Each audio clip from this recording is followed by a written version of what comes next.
Collector Mrinal Meena ने 30 जनवरी को जिला चिकित्सालय बालाघाट का आकस्मिक निरीक्षण कर वहां की व्यवस्थाओं को देखा। इस दौरान civil surgeon doctor Nilay Jain, मुख्य चिकित्सा एवं स्वास्थ्य अधिकारी डॉक्टर परेश उपलप और स्वास्थ्य मिशन के उपयंत्री उपस्थित थे।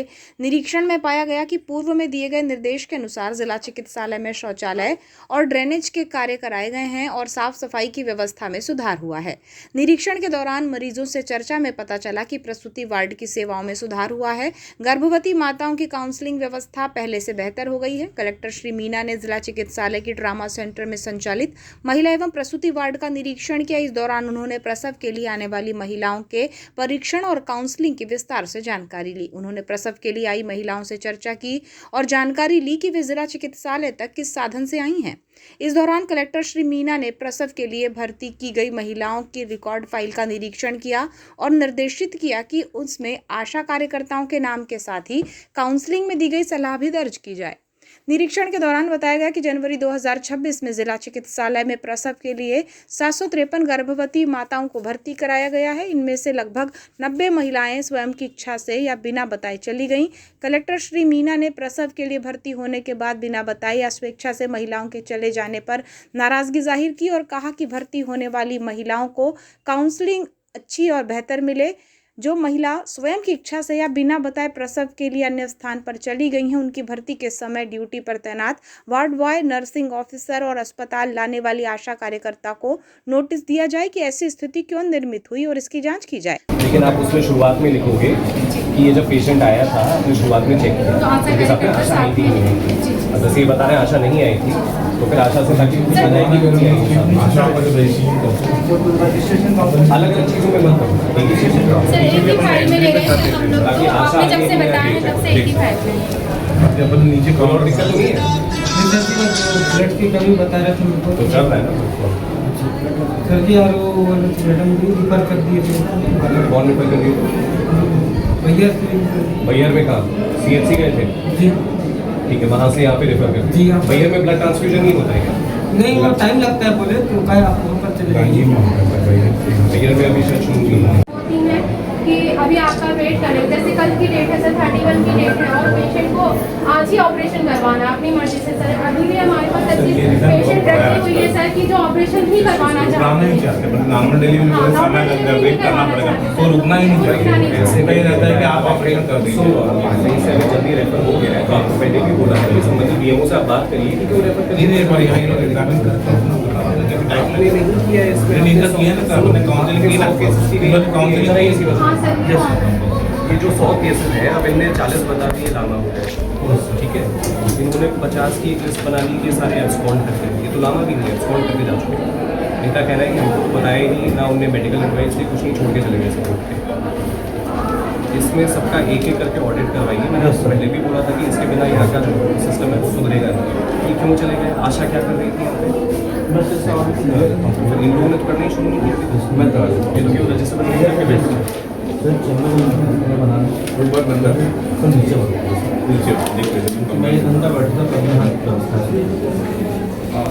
अभी सारे पेशेंट आशा का क्या उसमें रोल है आशा का रोल चेक करवाइए और यहाँ से पेशेंट हमारी जानकारी के बिना पूरे अटेंडर के सहित उसमें चला जाता है कैसे जानकारी नहीं सकती स्टाफ भी सर यहाँ तक इन्वॉल्व है मैंने बोला बनाने को करना होगा तो नोटिस करते हैं बनाने कलेक्टर श्री मीना ने निरीक्षण के दौरान सख्त निर्देश दिए कि जिला चिकित्सालय में प्रसव के लिए भर्ती होने वाली गर्भवती महिला को प्राइवेट अस्पताल ना जाना पड़े, इसके पुख्ता इंतजाम किए जाए। प्रसूति वार्ड में तैनात वार्ड बॉय, नर्सिंग ऑफिसर और अन्य कर्मचारी की ड्यूटी रोटेशन के अनुसार लगाई जाए और उसमें निरंतर परिवर्तन करते रहें।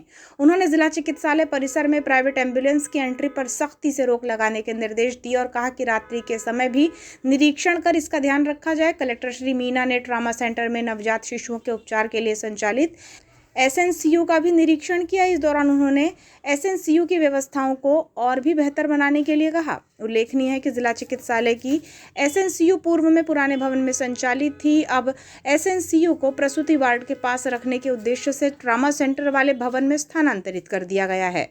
कलेक्टर श्री मीना ने ट्रामा सेंटर में ड्रेनेज और शौचालय का भी निरीक्षण किया। एनआरएचएम के उपयंत्री को निर्देशित किया कि नेत्र वार्ड के विस्तार का कार्य शीघ्र शुरू करें। ट्रामा सेंटर के ड्रेनेज और नाली की सफाई पर ध्यान नहीं देने के कारण सफाई कराने वाली फर्म पर पेनल्टी लगाने के भी निर्देश दिए। तरीके या हमारे यहाँ पे जो सिक्योरिटी टीम है उसकी जानकारी के चला गया है। तो ऐसे कुल मिला के करीब 90 केसेस हम लोगों ने जनवरी के छाटे हैं, जिसको CMHO की टीम कोऑर्डिनेट करके पूरा उनका ऑडिट करेगी। उसमें आशा का क्या रोल रहा है वो देखा जाएगा। उसके अंदर यहाँ पे उस समय पे कौन नर्स मौजूद थे और कौन स्टाफ मौजूद था, उनका क्या रोल रहा, उनके द्वारा पर्याप्त रूप से काउंसलिंग किया कि गया कि नहीं किया गया, ये देखा जाएगा। और साथ में अभी वर्तमान में वो कहाँ उपचार प्राप्त कर रहे हैं उनसे भी पूछताछ करी जाएगी कि वहाँ पे क्या उनका उपचार ठीक से चल रहा है। और फिर अगर उस केस में कहीं पे कुछ भी गंभीर लापरवाही के रूप में सामने आता है तो उन संबंधित जो उस समय पे ड्यूटी पे थे उन पे भी कार्रवाई करेगी। सर, कुछ केसों में ये भी देखने आया कि जो स्वास्थ्य केंद्र है वो अपनी भूमिका न निभा के सीधे यहाँ रेफर कर रहे हैं केस को, वो भी एक समस्या का कारण बन रहा है आज के कुछ केसेस में। लेकिन जो मैंने आज देखे उनमें वैसा नहीं है। एक केस में ज़रूर ऐसा लग रहा था, लेकिन उसके अंदर भी जो अम्बिलिकल कॉर्ड है उसका गले के आसपास में फॉर्मेशन कुछ ऐसा था कि वो रिस्क ना लेते हुए उन्होंने उसको पेशेंट को यहाँ रेफ़र किया। तो इस पे लगातार काम करने की आवश्यकता है कि हमारे जो ब्लॉक्स में हॉस्पिटल्स हैं और जो डिलीवरी पॉइंट्स बने हुए हैं वो डिलीवरी देना अपनी पूरी कैपेसिटी में प्रारंभ करें, तभी ज़िला अस्पताल का लोड कम होगा और फिर जो क्वालिटी ऑफ ट्रीटमेंट है वो बढ़ पाएगा। सर, कुछ मामलों में ये भी देखने आया कि सरकारी सेवा एम्बुलेंस भी लोगों को नहीं मिल पाती है। इस संबंध में हमने अभी एक 108 सहायता केंद्र यहाँ पे शुरू किया है और अभी क्योंकि प्रारंभिक उसकी शुरुआत हुई है, लेकिन हम उसको एक सिंगल पॉइंट बनाना चाहते हैं जहाँ पे भी अगर कोई भी पेशेंट है जिसको या तो कुछ अनावश्यक रूप से राशि डिमांड करी जा रही है या फिर एम्बुलेंस तत्काल रूप से उपलब्ध नहीं हो पा रही है, तो वो संबंधित अटेंडर वहाँ पे केंद्र पे जाए और उसका एक स्पष्ट रूप से जवाब प्राप्त कर सके कि क्या समस्या है। कई बार इसमें हमारा नंबर लिखवाने के बाद में मेरे पास में भी फ़ोन आता है। 90% फ़ोन्स एम्बुलेंस के संबंध में ही होते हैं कि एम्बुलेंस उपलब्ध नहीं हो पा रही है या फिर एम्बुलेंस वाला आने में ज़्यादा समय लगा रहा है। ऐसे केसों में जनरली ये पाया गया क्योंकि ये पूरा सिस्टम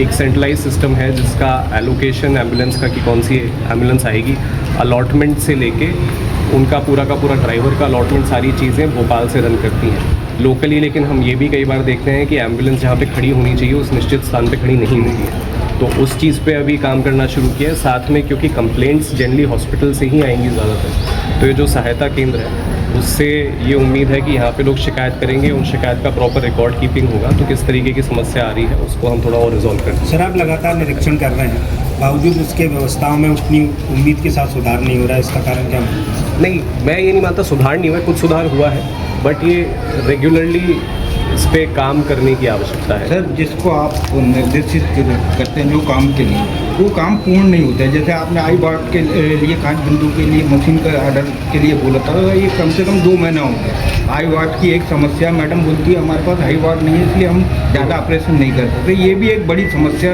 बालाघाट में आ रही है, लोगों को बाहर जाना पड़ रहा है। आई वार्ड के संबंध में मशीन का भी सैंक्शन हो चुका है और उसके साथ में जो एडिशनल वार्ड वहाँ पे निर्माण होना है उसका भी सैंक्शन हो चुका है। ये चीज़ आज ही राउंड के समय पे जानकारी में भी आई है कि उसमें, लेकिन अभी तक कार्य शुरू नहीं हुआ है, जबकि टेंडर भी हो चुका है। इसकी एजेंसी RES है और आज हम चेक करके उसके अंदर डिसाइड करेंगे कि अगर RES के द्वारा कार्य शुरू करने में लापरवाही करी गई है तो उस पर संबंधित अधिकारी पे कार्रवाई करके और उस काम को शुरू करवाएंगे, क्योंकि सैंक्शन करना और वर्क ऑर्डर जारी करने तक काम डिफ़िकल्ट रहता है, लेकिन एक बार उसके बाद काम तत्काल रूप से होना चाहिए। तो वो नहीं हुआ है, तो उसके संबंध में जिम्मेदारी फिक्स करके उस काम को फटाफट तत्काल रूप से पूरा कराने की